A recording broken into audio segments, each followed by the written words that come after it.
He flicked cigar ash onto the floor. My wife was scrubbing and told me to take out the trash. He didn't realize that I was about to do exactly that, starting with him.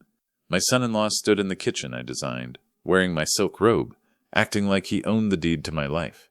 He and my daughter thought I was just a broken old man they could bully into an early grave to collect the insurance money. They forgot that I didn't just buy this house. I engineered it. And I was about to show them that when you mess with the foundation, the whole structure comes down. If you want to see justice served, subscribe to the channel and let me know where you're watching from. It helps to know I'm not shouting into the void. Let me take you back to the moment the cracks first started to show. The rain in Seattle was not a cleanse. It was a hydrostatic test the city was failing. It didn't fall so much as it pressed, a heavy, suffocating blanket of moisture that turned the world into a blur of charcoal and slate. I sat in the back of the airport town car, watching the droplets race down the tempered glass. They distorted the passing streetlights into streaks of fractured gold, reminiscent of stress lines in cooling metal. My name is David Miller. I am 65 years old. For 40 of those years, I have been an architect and a structural engineer. I have spent a lifetime turning sketches on napkins into steel and glass skylines.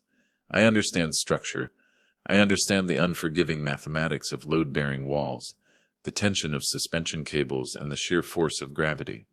And I understand one truth above all others. If the foundation is weak, the most beautiful facade in the world, no matter how gilded or grand, will eventually crack. And then it will crumble. But as the car hummed over the wet asphalt, I didn't know my own foundation was already turning to dust. I had been in Vancouver for 14 days, engaged in grueling technical triage. A bridge, an ambitious suspension project, was failing under its own dead load. I had stayed awake until the early hours of the morning, living on bad coffee and the desperate desire to just get home. I felt every year of my age in my joints.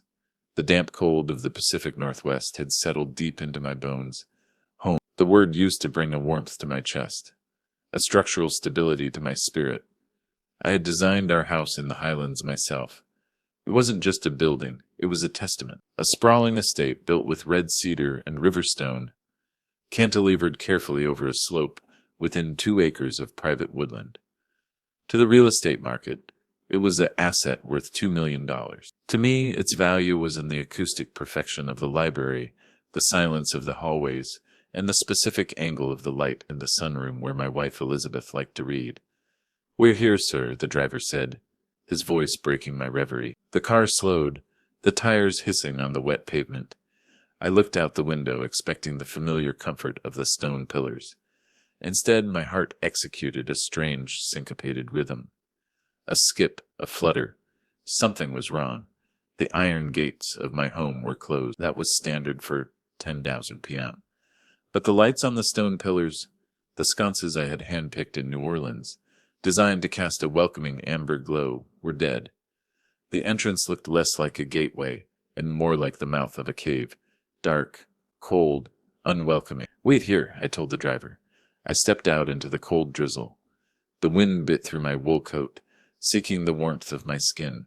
I walked to the keypad mounted on the brick column, my boots crunching on the wet gravel. I reached out, my fingers stiff with cold, and punched in our code, 0704. July 4th, our wedding anniversary.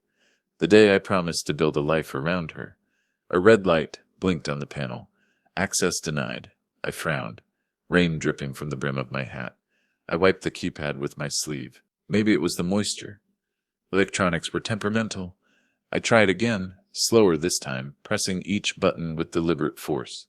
Access denied. A tiny knot of worry formed in my stomach. Not fear yet, but the irritation of a man who expects his systems to work. Batteries, I muttered to myself. Though I knew the system was hardwired, I was tired.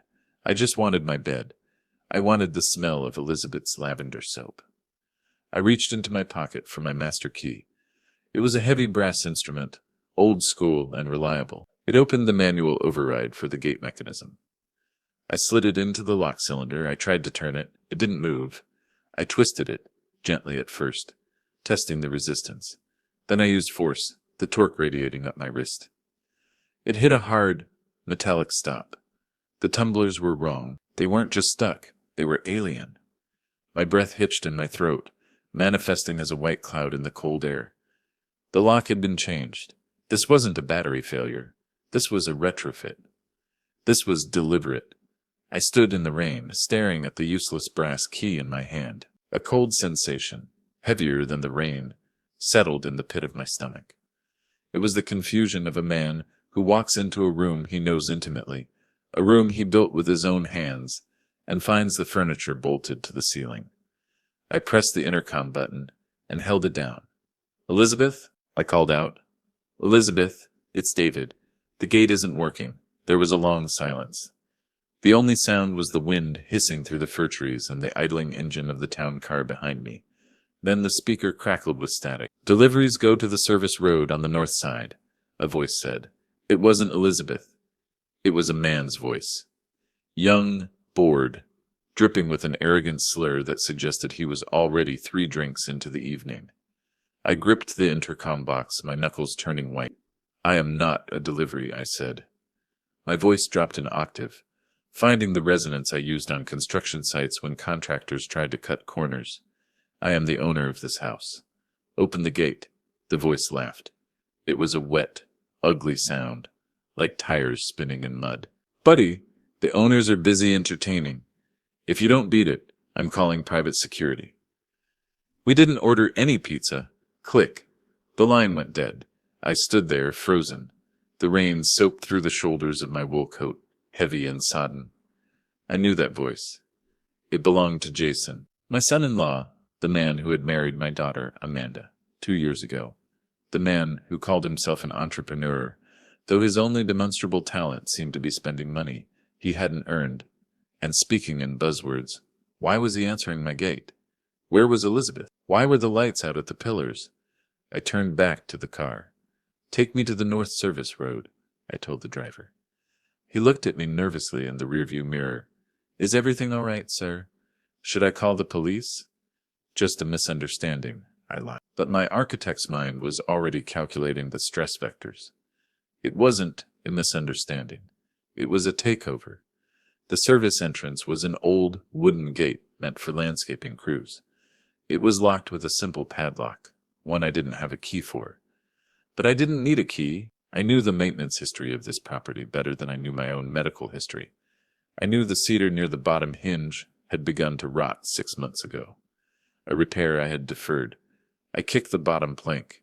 Hard, it gave way with a wet, sickening crunch. Splinters flew into the mud. I squeezed through the gap, the rough wood snagging my coat. I was trespassing on my own property. I walked up the long, winding path through the woods. The rhododendrons were overgrown, their wet leaves brushing against my legs like cold, grasping fingers. As I crested the hill, the house came into view. It was blazing with light.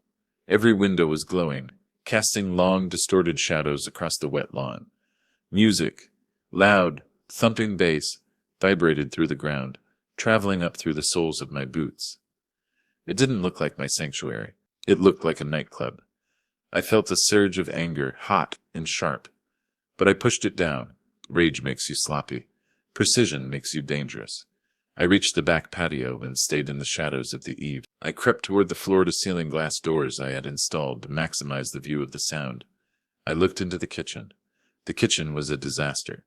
The granite island, usually spotless, was a landscape of gluttony, covered in empty liquor bottles, catering trays, and dirty plates. But it wasn't the mess that stopped my heart. It was the figure by the sink. It was Elizabeth, my wife, a woman of immense grace, a retired literature professor who carried herself with quiet dignity. She was wearing a gray uniform. It looked like a maid's dress from a cheap costume shop, synthetic and ill-fitting. It was stained with wine and grease. Her silver hair, usually pinned up in an elegant French twist, was hanging loose, messy strands glued to her face by sweat. She was scrubbing a large stockpot. Her shoulders were hunched in a posture of utter exhaustion. She looked small, defeated, like a structure whose support beams had been kicked out. My chest tightened so painfully I thought I was having a coronary. Jason was standing behind her. He was wearing my silk robe. My robe, the maroon one Elizabeth had bought me for Christmas. He was smoking a cigar, the thick blue smoke curling around his head. He flicked ash onto the floor. right where Elizabeth had just swept. "Missed a spot, Liz," Jason said. I could hear him through the double-paned thermal glass. His voice was thick with mockery, heavy with the power he thought he held. Chop chop. "The guests need more ice." Elizabeth didn't argue. She didn't turn around to scold him. She just nodded, a jerky, frightened motion. She wiped her raw, red hands on her apron and bent down to pick up the ash with her fingers. I felt a roar in my ears. It was the sound of structural failure, the sound of my world collapsing into the sea. I wanted to smash the glass. I wanted to scream until my throat bled, but I am an architect. I solve problems with geometry and physics. I assess the damage before I begin the demolition. If I stormed in blindly, fueled by emotion, I would lose. They had the ground. I needed the leverage. I reached for the handle of the sliding door. I slid the glass door open. It didn't glide smoothly. The track was gritty with dirt, a lack of maintenance that grated on my nerves even in this moment of crisis. The rush of air that followed wasn't just a temperature shift, it was a collision of atmospheres. The clean, cold, pine-scented rain of the outside world met the stagnant, humid air of the kitchen, a cloying mixture of expensive cigar smoke, spilled Chardonnay, and the sour undercurrent of unwashed dishes. The sudden draft swirled the smoke around Jason's head. He blinked, squinting through the haze, his face slack with the dull stupor of alcohol. He didn't recognize me at first. Why would he? I was a ghost from a life he thought he had successfully demolished. I was wearing a heavy, mud-stained construction jacket and a beanie pulled low over my ears. Hadn't shaved in 3 days. My beard was gray stubble, my eyes rimmed with the red fatigue of insomnia. "Who the hell are you?" Jason demanded. His voice cracked, losing its rehearsed baritone. He took a stumbled step back, the silk of my robe shimmering under the recessed lighting. "Security. I said no deliveries." "Hello, Jason," I said. My voice was low. It didn't boom. It didn't need to. It was the sound of settling concrete, heavy, permanent, and dangerous. He froze. The cigar wobbled in his mouth, ash falling onto his bare chest. He brushed it away frantically. "David," he whispered. The name sounded foreign in his mouth, like a curse he was afraid to speak aloud. Elizabeth dropped the pot. It hit the slate floor with a deafening metallic clang that vibrated in my teeth. Water splashed onto her legs, but she didn't flinch from the heat. She spun around, her hands flying to her mouth. Her eyes were wide, the pupils dilated in terror. "David," she cried.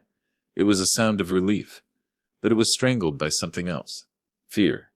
She took a reflexive step toward me, her body leaning into the impulse to run to her husband. Then she stopped. She froze mid-step. Her eyes darted to Jason.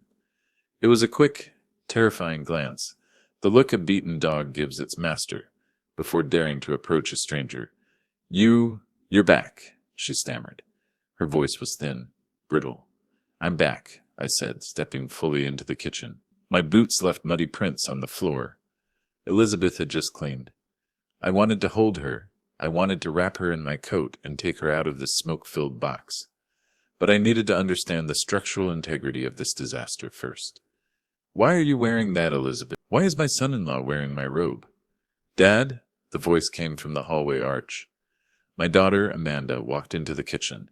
She was carrying an empty crystal wine glass, holding it by the stem with a precarious loose grip. She was wearing a cocktail dress that glittered aggressively under the harsh kitchen lights, sequins, and desperation. When she saw me, her face went the color of ash. Then the blood rushed back. It wasn't joy, it was a flush of guilt, followed immediately by a defensive hardening of her jaw. She was calculating the error. She was running the numbers on how this variable affected her equation. "You weren't supposed to be back until Sunday," Amanda said. She didn't say hello. She didn't ask how the bridge was. She didn't hug her father. She just audited the timeline. "Clearly," I said. I looked between the three of them, the triangle of my ruin. "Would one of you like to explain why my wife, your mother, is scrubbing floors like an indentured servant while you throw a party in my house?" Amanda put the wine glass down on the counter. It clicked loudly against the granite. Her hand was shaking, a tremor she tried to hide by crossing her arms. We had a financial crisis, she stammered, the words tumbling out too fast. Jason's investments? The market corrected. It was a bloodbath, Dad. We lost the condo in the city. The bank took the cars.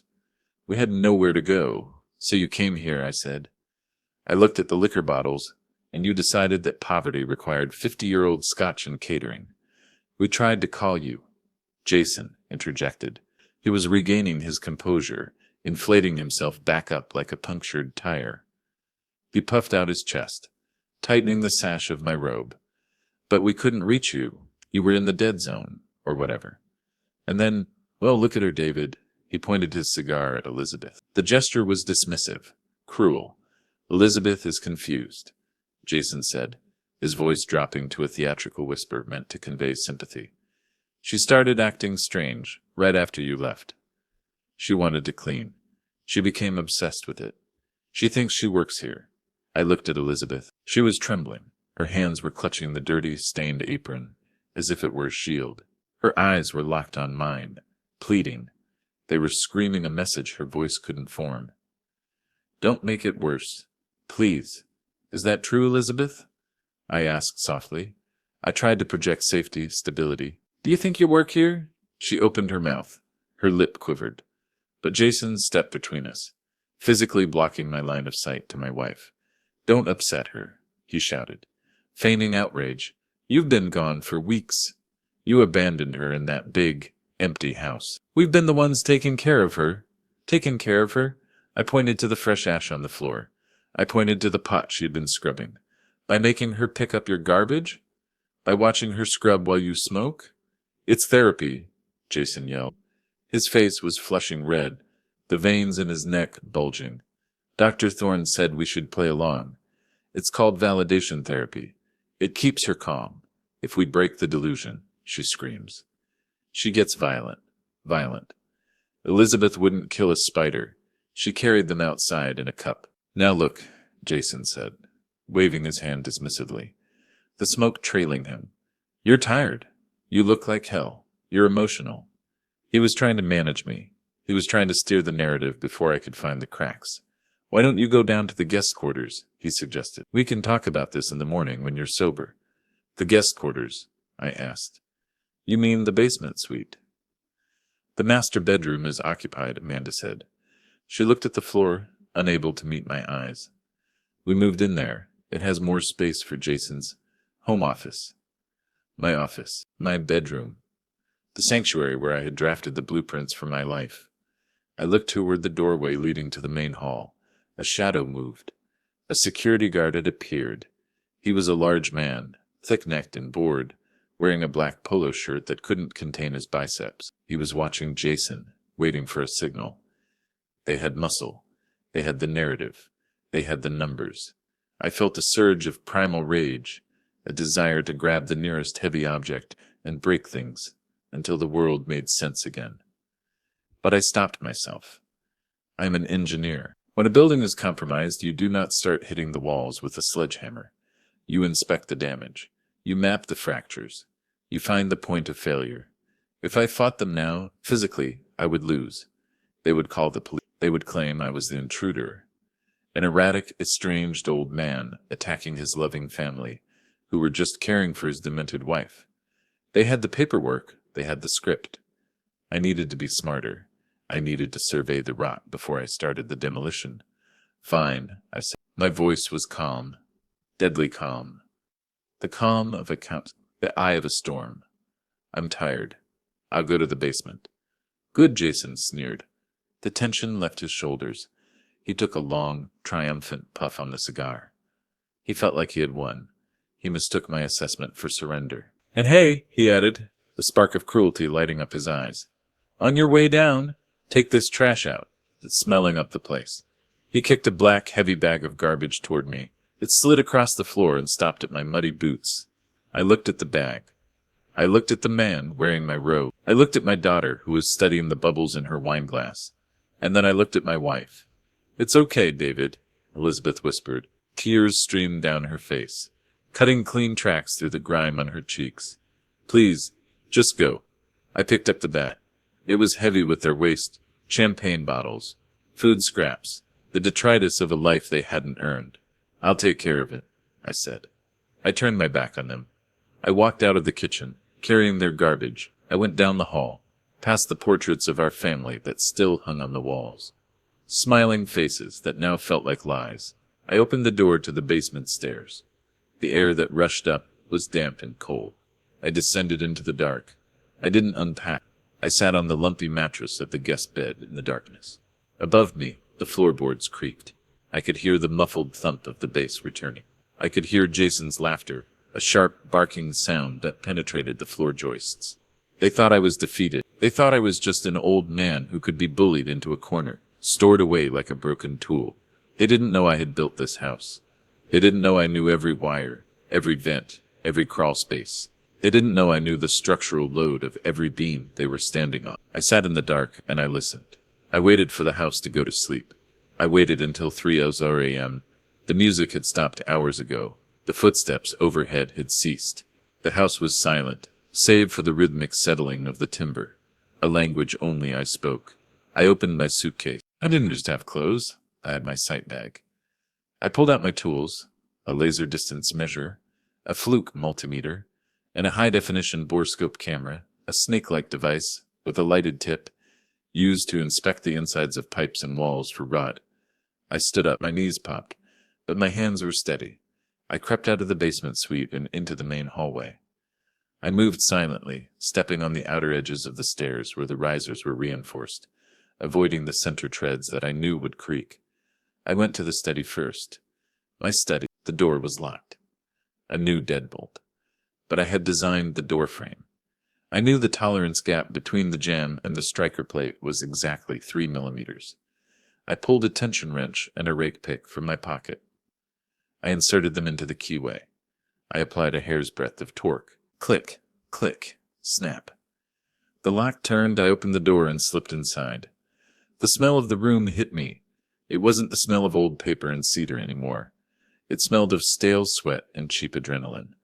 I turned on my pen light, keeping the beam low. The room was unrecognizable. My drafting table, a vintage piece from Italy, was covered in betting slips, racing forms, crumpled receipts from casinos. Stacks of cash were banded together on the desk, sitting next to a burner phone. But it was the filing cabinet that drew my attention. The lock on it was broken, pried open with a screwdriver. I thumbed through the hanging folders. I found a document, power of attorney. It was signed by Elizabeth. I shone the light closer. The signature was shaky, erratic. The ink pressure varied wildly. It looked forced. It looked like a hand that had been guided against its will. I found another document, quitclaim deed. It transferred the title of the property, my home, my life's work, to J&A Holdings, LLC. For the sum of $10. It was dated 3 days ago. The notary stamp belonged to someone I didn't know. They hadn't just moved in. They were liquidating the asset. But then I found the real twist, the load that would break the beam, under a stack of racing forms, buried like a secret. I found a letter. It was from a life insurance company. The policy taken out on Elizabeth Miller. The beneficiary was Amanda. The amount was $5 million, and stapled to the back of it. A glossy brochure. Sunnyvale Memory Care Facility. I knew Sunnyvale. It was in the state's poorest district. It was a warehouse for the forgotten, a place known for bed sores, over-medication, and a high mortality rate. The plan became terrifyingly, mathematically clear. They weren't just going to steal the house. They were going to declare Elizabeth incompetent. They were going to dump her in a facility where she would fade away, unvisited and unloved. And then, when she inevitably died from neglect, they would cash out the policy. And me? They probably had a plan for me too. An old man with a bad heart falling down the stairs. A car accident on a rainy night. Click. The sound of a door latch opening in the hallway. I killed the light instantly. I ducked behind the heavy velvet curtains of the bay window. I held my breath. The study door swung open. A wedge of light from the hallway cut across the floor. Jason walked in. He was wearing boxer shorts and a t-shirt. He was holding a phone to his ear. "Yeah, the old man is back," he whispered. His voice was no longer arrogant. It was tight with panic. He began to pace the room, his bare feet slapping on the hardwood. "No, Tony, listen. He's soft. He bought the whole therapy line. He's sleeping in the basement like a dog." Pause. "Don't worry. We sell the house on Friday. The closing is at noon. You'll get your money." Tony, I memorized the name. It felt heavy, like a lead weight. 200 grand plus interest, Jason hissed. "One, just call off your dogs. I don't want any more visits." Pause. "Yeah, if he causes trouble, we handle it. Accidents happen on these big estates, right? Stairs are slippery, wiring is old." He laughed. It was a low, cruel sound. The sound of a man who had convinced himself that murder was just a business transaction. He grabbed a bottle of bourbon from the shelf, took a swig, and turned to leave. "Friday," he whispered to the empty room. "Then we're free." He closed the door. I stood in the darkness. The velvet curtain rough against my cheek. My heart was hammering against my ribs like a jackhammer. Accidents happen. This wasn't just greed anymore. This wasn't just a family dispute. It was a structural failure in progress. It was a death threat. I waited until his footsteps faded. Then I slipped out of the study. I went back to the basement. I didn't sleep. I sat on the edge of the bed, staring at the ceiling, mapping out the load paths. They had the strength, they had the speed, but I knew where the weak points were, and I knew exactly how to bring the whole thing down. The next morning, I began my performance. To an engineer, a facade is more than just decoration. It is a shield. It hides the load-bearing stress from the public eye. I needed to become a facade. I needed to be the beaten, confused old man they wanted me to be. I needed them to believe the foundation had already settled, so they wouldn't notice me digging the tunnel underneath. I put on an old flannel shirt, the elbows worn thin. I walked into the kitchen at 7:00 a.m. The house was already awake with the nervous energy of the guilty. Amanda was sitting at the island, eating Greek yogurt with a silver spoon. She didn't look up when I entered. She was scrolling through her phone, her thumb moving in a manic, repetitive rhythm. "Morning," I mumbled, keeping my head down, slumping my shoulders to lose 2 inches of height. "Dad?" she said. Her voice was cold, flat. "The pool filter is clogged. The water looks disgusting. Jason wants you to fix it." She didn't ask. She commanded. I was no longer her father. I was the utility cost they were trying to minimize. "Okay," I said. "I'll take a look." I walked out to the pool area. The pool, once a pristine rectangle of azure water that mirrored the sky, was now a swamp. The water was a murky, opaque green. Algae bloomed in thick, gelatinous clouds in the corners. Dead leaves floated on the surface, a rot that had been allowed to fester for weeks. I grabbed the skimmer pole. My hands gripped the aluminum tight enough to bend it, but I forced myself to move slowly. Scrape, lift, dump. I spent 2 hours skimming sludge. My back ached. The damp morning air clung to my skin. Jason appeared on the master bedroom balcony above. He was wearing a fresh suit, holding a steaming mug of coffee. He leaned over the railing, looking down at me like a feudal lord surveying a serf. "Missed a spot, David?" he shouted down. His voice echoed off the water. "You used to be so detailed. Getting old? Losing your touch?" I didn't look up. I stared at the green water. Laugh now, Jason, I thought. Laugh while the floorboards are still holding. I was putting the tools away near the perimeter fence when I saw movement in the trees. A woman was standing on the other side of the wrought iron. She was wearing a heavy coat, a scarf wrapped around her head. It was Sarah, our housekeeper for 20 years. She had helped raise Amanda. She knew where the spare keys were hidden. She knew how Elizabeth took her tea. "David," she hissed. I dropped the skimmer. I walked over to the fence, keeping the rhododendrons between me and the house. "Hello, Sarah," I whispered. She looked terrified.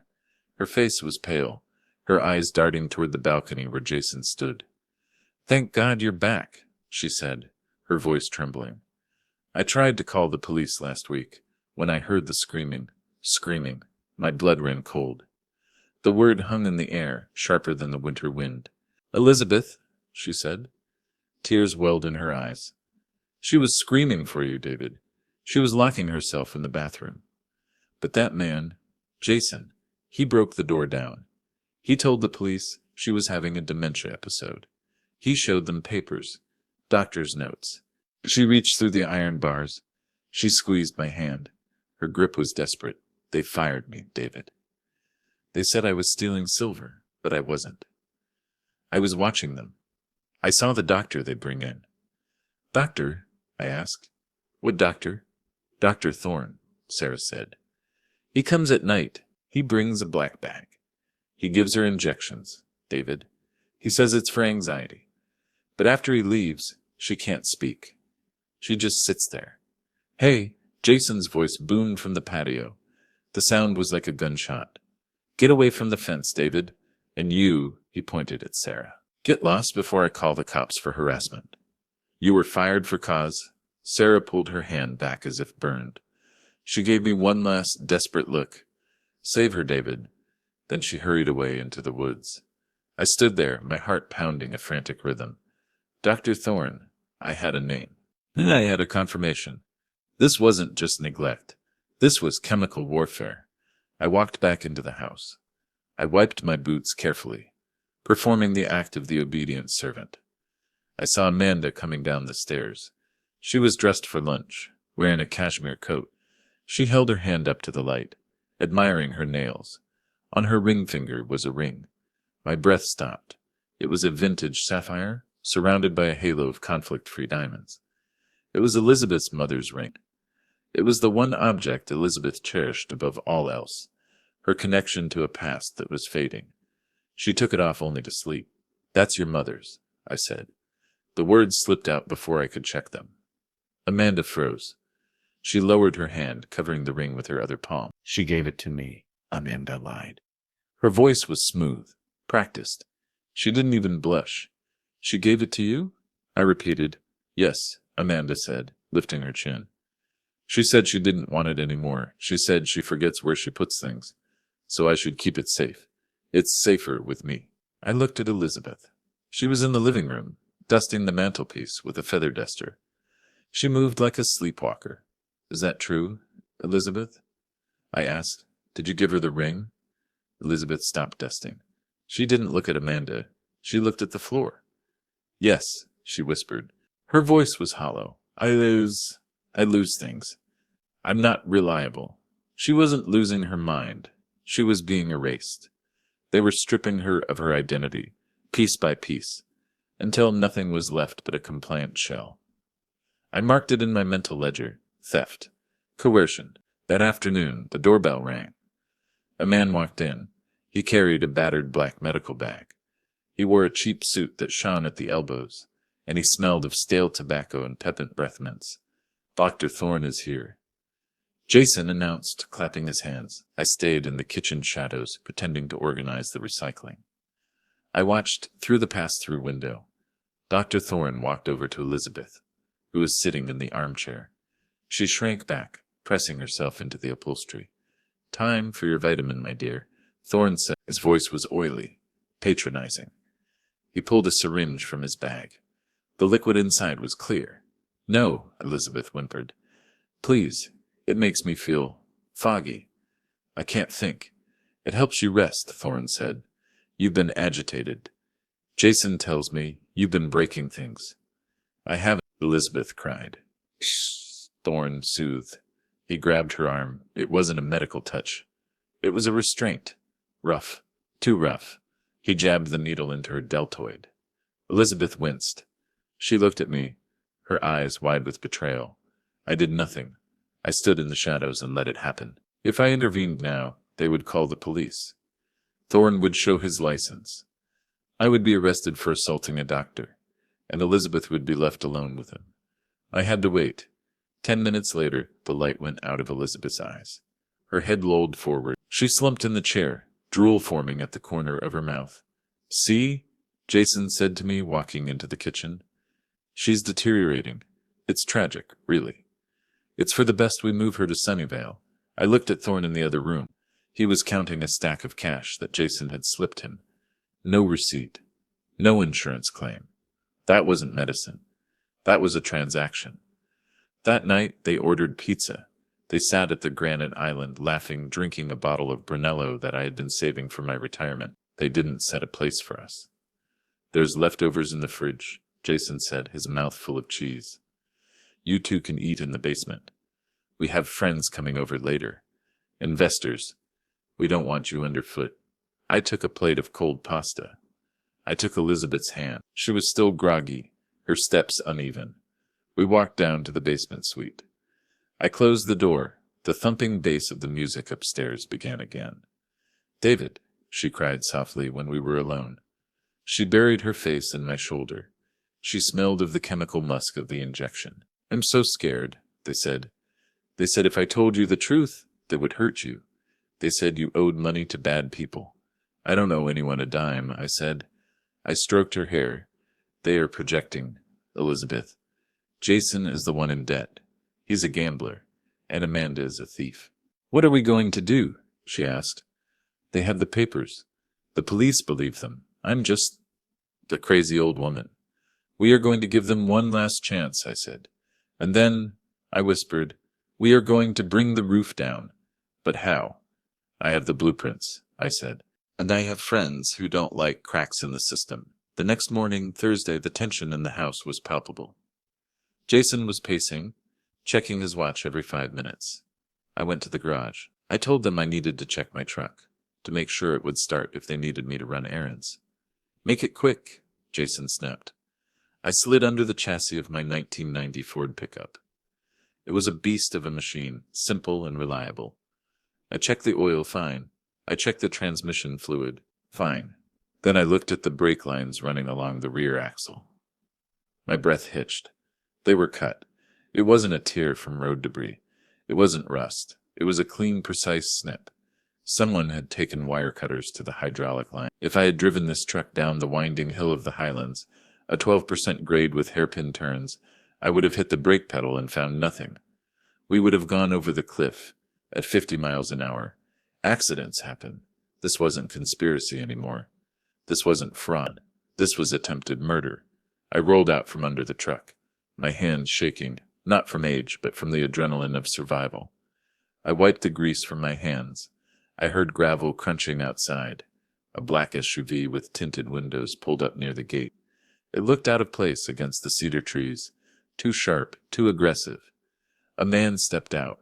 He was huge. He wore a leather jacket that strained across his shoulders and expensive Italian loafers that looked ridiculous in the mud. He had a scar running down his cheek, white and jagged. It was Tony. I recognized the name from Jason's phone call. The shark had come to the aquarium. Jason ran out of the house to meet him. He looked small next to the SUV. I hid behind the tool bench in the garage, peering through the dusty window. Where is my money, Jason? Tony barked. His voice carried easily. Friday, Jason pleaded, holding his hands up. The sale closes tomorrow at noon. I'll have it all. The wire transfer hits at 1:00 p.m. You said that last week. Tony grabbed Jason by the throat. It was a casual violence. Easy in practice. He slammed Jason against the garage wall. The wood groaned. If I don't see 200 grand by noon tomorrow, Tony growled, leaning in close. I'm not taking the house. I'm taking your wife. As collateral, he dropped Jason.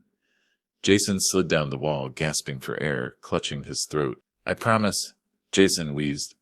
The old man is signing the final release today. It's done. Tony stared at him for a moment, then spat on the ground near Jason's shoes. He got back in his car. The SUV reversed and sped off. Jason sat in the mud, terrified. And desperate men do terrible things. I stayed in the garage. I didn't call 911. The police take too long. They ask too many questions. And Jason could talk his way out of a patrol visit with his dementia narrative. I needed a structural intervention. I pulled out my phone. I dialed a number I hadn't called in 6 months. Michael, I said when the line clicked open. Michael was my oldest friend. We played chess every Tuesday for 30 years. He knew how I thought. He also happened to be the state attorney general. David, he answered. I thought you were in Vancouver. I'm back, I said. And I need a demolition permit. What's going on? Michael asked. His tone shifted instantly from friend to prosecutor. I found everything, I said, my voice steady. Wire fraud, elder abuse, grand larceny, illegal medical practices. And Michael, I went in at the cut brake line dangling under my truck. They cut my brake lines. They tried to kill us. There was a silence on the line. A heavy, pregnant silence. "Are you safe?" Michael asked. "For now," I said. "They need me alive until tomorrow noon. They need the house sold." "Stay put," Michael said. "I'm activating the task force. Do not let them leave the property." "They aren't going anywhere," I said. I hung up. I looked at the tools on my bench. A hammer, a wrench, a pair of wire cutters. I wasn't going to fix the brakes. I was going to break the engine. Friday arrived with the gray persistence of a hangover. The rain had stopped, but the sky remained a bruised purple, heavy with unspent storm clouds. Inside the house, the atmosphere was brittle. It felt like a glass pane under too much torque, silent, transparent, and ready to shatter. I woke at dawn. I dressed slowly, choosing my clothes with the deliberation of a man preparing for a funeral or an execution. I put on my best slacks and a crisp white shirt, tucking it in carefully. I shaved the gray stubble from my face. When I looked in the mirror, the tired, beaten old man was gone. The eyes staring back were cold. They were the eyes of the man who had stared down union bosses and zoning boards for 40 years. I went upstairs. The staging was complete. The house had been sanitized. My personal effects, my architectural awards, the photos of Elizabeth and me in Paris, the small wooden ships I carved as a hobby, had been swept away. In their place were generic, inoffensive art pieces, rented for the day. Vases of lilies sat on every surface, their cloying scent masking the smell of cigar smoke and betrayal.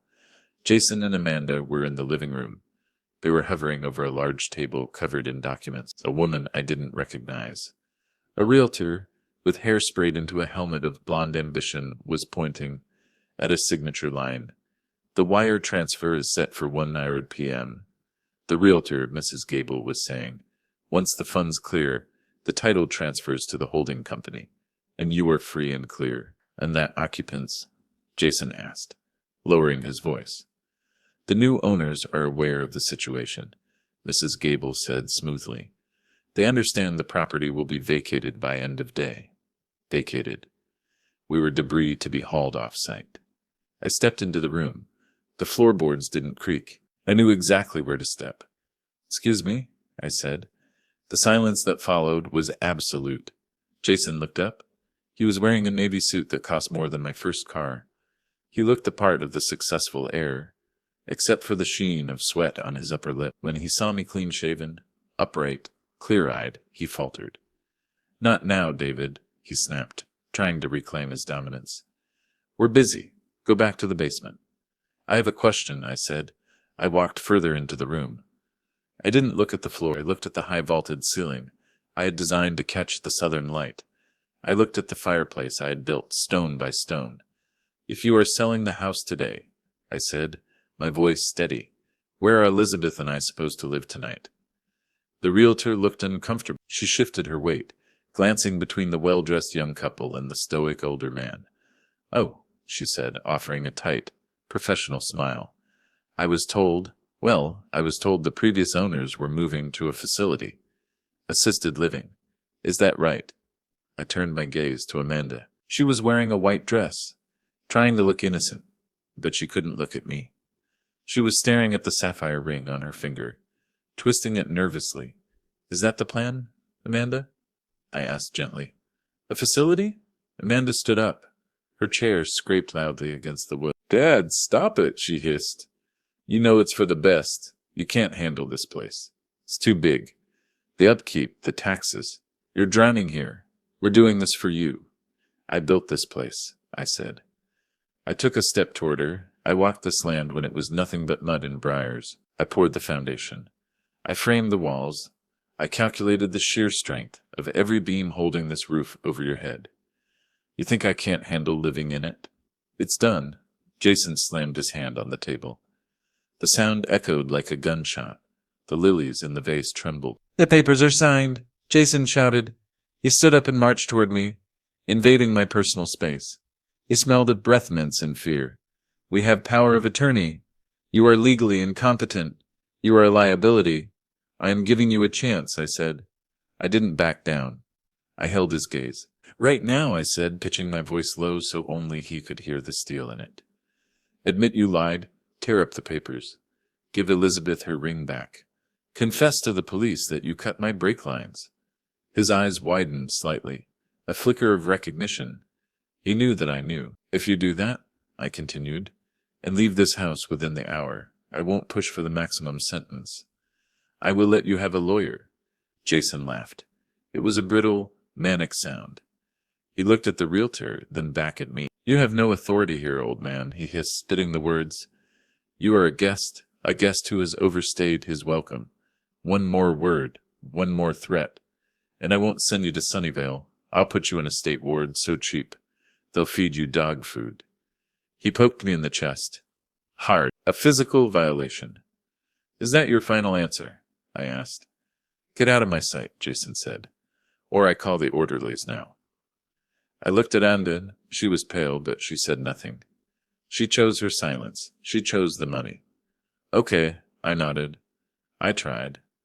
I turned my back on them. Where are you going? Amanda asked, her voice wavering, a sliver of doubt piercing her greed. Renovating, I said. I walked out of the living room and into the main hallway. I didn't go to the basement. I walked to the large oil painting of the coast that hung near the entryway. Behind it was the main breaker panel. I had designed this system myself. It was a master control for the entire estate. Security, lighting, HVAC, gate controls. I moved the painting. The hinges squeaked. Jason was shouting something from the living room. Apologies to the realtor, threats directed at me. I opened the gray metal door of the panel. I looked at the rows of switches. Kitchen, study, master suite, exterior. At the top was the main throw, a large red-handled lever. I gripped it. It was cold steel. Hey, Jason appeared in the hallway. He saw what I was doing. What are you doing? Don't you touch that. He started to run toward me. I pulled the lever down. Clunk. The sound was heavy, final. The house plunged into darkness. The recessed lights died. The hum of the refrigerator ceased. The ambient noise of the modern world, the heating, the Wi-Fi, the electronics, vanished. The house held its breath. You crazy old bat, Jason screamed from the dark. Turn that back on. We have buyers coming. No, I said. And then the world exploded. Blue and red lights erupted from the driveway, flashing through the transom windows above the front door. They painted the hallway in violent strobe light bursts. Flash, dark, flash, dark. The silence was shattered by the wail of sirens. Not one, but three. They were deafening, close and angry. Crash. The front door, the heavy oak door I had carved myself, flew open. It didn't just open. It was breached. A battering ram hit the lock set. Police. Search warrant. Nobody move. A team of officers flooded the foyer. They weren't the local patrolmen. Jason was used to charming. They wore tactical vests. They held rifles. Their flashlights cut through the gloom like lasers. Jason scrambled backward, blinded by the beams. He tripped over the runner rug and crashed into a console table. A porcelain vase. Mingding Dynasty. A wedding gift from my father. Shattered on the floor. What is this? Who called you? Jason screamed, shielding his eyes. I'm the owner. Get out. A figure stepped through the breached door. He wasn't wearing tactical gear. It was wearing a trench coat and a grim expression. It was Michael. He walked over the shards of the vase. He didn't look at the destruction. He looked at Jason. Jason Miller, Michael said. His voice boomed in the confined space, amplified by the sudden silence of the house. We have a warrant for your arrest. For what? Jason shrieked. This is my house. That old man is senile. He's the one you want. Wire fraud, Michael listed, ticking the counts off on his fingers. Elder abuse. Grand larceny. Forgery. And conspiracy to commit capital murder. Murder? Amanda screamed. She had run into the hallway, clutching her chest. The strobe lights washed over her white dress, making her look like a ghost. We didn't kill anyone, she wailed. It's a lie. Conspiracy, Michael corrected. He reached into his pocket. He was wearing latex gloves. He held up a clear plastic evidence bag. Inside was a pair of wire cutters. The handles were wrapped in red rubber. "We found these in the garage in your golf bag, Jason," Michael said. "We also found the brake lines cut on David's truck. My forensics team is lifting your prints off these handles right now, but I'm guessing based on the sweat on your face, we won't need the lab results." I stepped out of the shadows. The police flashlights found me, but I didn't flinch. "I checked the truck before I drove it, Jason," I said. My voice was calm, cutting through the chaos. "I'm a mechanic as well as an architect. I saw the fluid on the concrete." Jason's face went white. The blood drained from him so fast he looked like a corpse. His knees gave out. He collapsed onto the rug, right next to the shattered vase. "It was her idea," he screamed. He pointed a shaking finger at Amanda. "She wanted the insurance money. She said the old lady was dying anyway. She said it was mercy." The room went deadly silent. Even the police officers seemed paused by the cowardice. "You coward!" Amanda shrieked. Her face twisted into a mask of pure ugliness. She lunged at him, her fingernails clawing at his face. "You told me to do it? You said Tony would kill us if we didn't pay. You said it was the only way." The officers moved in. They pulled them apart. They cuffed Jason first. He was sobbing, snot running down his face, begging for a deal. Then they went for Amanda. She stopped fighting as the cold metal clicked around her wrists. She looked up. She saw me standing by the breaker panel.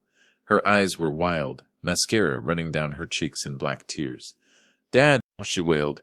It was the voice of a child who had scraped her knee. "Dad, please, I'm your daughter." I didn't mean it. I was scared. I looked at her. I remembered holding her when she was a baby, marveling at how small her hands were. I remembered paying for her tuition, telling her she could be anything. I remembered walking her down the aisle to this man, ignoring the bad feeling in my gut because I wanted her to be happy. And then I remembered Elizabeth scrubbing the floor. I remembered the sapphire ring on her finger. I remembered the cut brake lines. I walked over to Amanda. I stopped 2 feet away. "You are my daughter," I said softly, "and that is why I am letting them arrest you." "No," she sobbed, trying to reach for me with cuffed hands. "Don't let them take me." "You need to learn, Amanda," I said, my voice cracking for the first time. "You cannot build a life on a foundation of lies. It will always collapse. I am doing the only thing I can to save you now. I am letting you hit the bottom." "I'm sorry," she sobbed. "I'm sorry. I know," I said. I looked at the wire cutters in the evidence bag. But sorry doesn't fix the bricks. They dragged them out. I watched through the open door as the officers escorted my daughter and her husband down the long, winding driveway I had paved with my own money. The strobe lights of the cruisers cut through the pre-dawn mist, illuminating Amanda's white dress one last time before she was shoved into the back of a patrol car. I felt no joy. I felt no surge of triumph. There is no victory when you have to excise a part of your own life to save the rest. There was only a heavy, hollow silence, the kind of silence that follows a controlled demolition, after the dust settles and you are left staring at the rubble. The house was empty. The police cars drove away, their sirens silent now, leaving only the tire tracks in the mud. Michael stayed behind. He walked over to me, his trench coat damp from the drizzle. He looked tired, the lines around his eyes deep. "It's over, David," he said quietly. "Is it?" I asked. I looked at the spot on the rug where Jason had collapsed. "Then get the deed reversed by morning," Michael said, shifting into his professional persona to mask the tragedy. "The notary has already flipped on them. Dr. Thorne was picked up at his apartment an hour ago. They found a pharmacy's worth of sedatives in his trunk. And Tony," he paused. "State troopers intercepted Tony on the interstate. He won't be bothering anyone again." "Good," I said. The word felt like dry ash in my mouth. "David," Michael said, putting a heavy hand on my shoulder, "you did the right thing. If they had succeeded with the sale, if they had put Elizabeth in that home, she wouldn't have lasted a month." I nodded. I knew the math. I knew the structural limit. "Thank you, Michael," I said, "for everything." He squeezed my shoulder, then turned and walked out into the gray morning. The heavy oak door clicked shut. I was alone in the house I had built. I walked to the kitchen. The silence was absolute. The refrigerator hummed back to life as the power cycled. a mundane sound that felt jarringly normal after the night's violence. I found Elizabeth sitting on a stool at the island. She was staring at the sliding glass doors, watching the sun begin to bleed a pale, bruised purple over the horizon. She was wearing her own robe now, a soft blue cotton one she had owned for years. Her hair was brushed, though her hands were still trembling slightly. I poured 2 cups of coffee from the machine Jason had bought. The liquid was black and hot. I handed her a mug. "They're gone," I said. She took the cup with both hands, letting the warmth seep into her fingers. She didn't look at me immediately. She looked at the reflection of the kitchen in the glass. "For how long?" she asked. Her voice was small, but the fog from the drugs was lifting. "Years," I said. I didn't sugarcoat it. We were past lies. Jason will go away for a long time. The gambling debts, the fraud, the elder abuse. He's finished. And Amanda? My voice caught. I had to swallow the lump in my throat. She was an accomplice to conspiracy, to commit murder. Elizabeth, she knew you, the breaks. She signed the insurance papers. She will likely face prison too. Elizabeth closed her eyes. Single tear leaked out, sliding over the cheekbone I had kissed 1,000 times. "I feel terrible," she whispered. "She is my baby." "I know," I said. "But—" She opened her eyes. They were clear. "I also feel safe." For the first time in weeks, the noise in my head has stopped. "You are safe," I promised.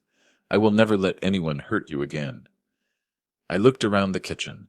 My eyes traced the lines of the custom cabinetry. I looked at the expensive granite counters, the slate floors, the vaulted ceiling. It was a masterpiece of residential design. It was worth millions, but it felt cold. It felt tainted. I looked at the walls and I didn't see home anymore. I saw the shadow of Jason smoking his cigar. I saw Amanda drinking wine while her mother scrubbed the floor. I saw a crime scene wrapped in velvet and stone. "Elizabeth," I said. She turned to look at me. "Yes, David?" "I don't want to live here anymore." She blinked, surprised. She put the coffee cup down. "But you built this house," she said softly. "It's your masterpiece. You always said it was your legacy." "No," I said. I reached out and took her hand. Her skin was warm. "It's just wood and stone. It's just geometry and physics. A legacy isn't a building, Elizabeth. A legacy is people. It's us." I looked out at the dark woods. "This place, it has too many ghosts now. It echoes." She looked at me, searching my face. Slowly, a spark returned to her eyes. A glimmer of the woman she was before the fear took hold. "Remember that small cottage on the coast?" I asked. "The one in Oregon?" she asked. "With the cedar shingle roof and the overgrown rose garden. The one you said was too small, 10 years ago. The one near the lighthouse?" "That's the one," I said. "The one where you can hear the ocean from the bedroom." Her eyes lit up. A genuine smile touched her lips. "I love that place," she whispered. It smelled like salt and old books. "Let's sell this place," I said. The decision settled in my chest like a keystone, locking everything into place. All of it, the furniture, the cars, the status, the memory of what happened here. I squeezed her hand. "Let's take the money and buy the cottage. We'll fix the roof. We'll plant a new garden. And we'll give the rest of the money, the millions we don't need, to a charity for elder abuse victims. We'll use the money they tried to steal to help people like us." "Can we really do that?" she asked. "Just leave?" "I'm the architect," I said. I leaned in and kissed her forehead. "I can build us a new life. A smaller one. A quieter one. But a real one. True real one. A foundation that won't crack." We sat there as the sun finally crested the trees. The light flooded the kitchen, illuminating the dust motes dancing in the air. It warmed the cold tiles of the floor. The nightmare was over. We had lost our daughter. We had lost our home. We had lost the illusion of a perfect family. But as I looked at my wife, safe and free, sipping her coffee in the morning light, I knew we had saved the only thing that truly mattered. We had saved us. Thank you for walking this difficult journey with David and Elizabeth. Stories like this remind us that the strongest foundations aren't made of concrete, but of truth and resilience. If this ending resonated with you, or if you believe in justice served cold, please like this story and subscribe for more deep, intense narratives. We have many more stories to tell, and we'd love for you to be part of our community.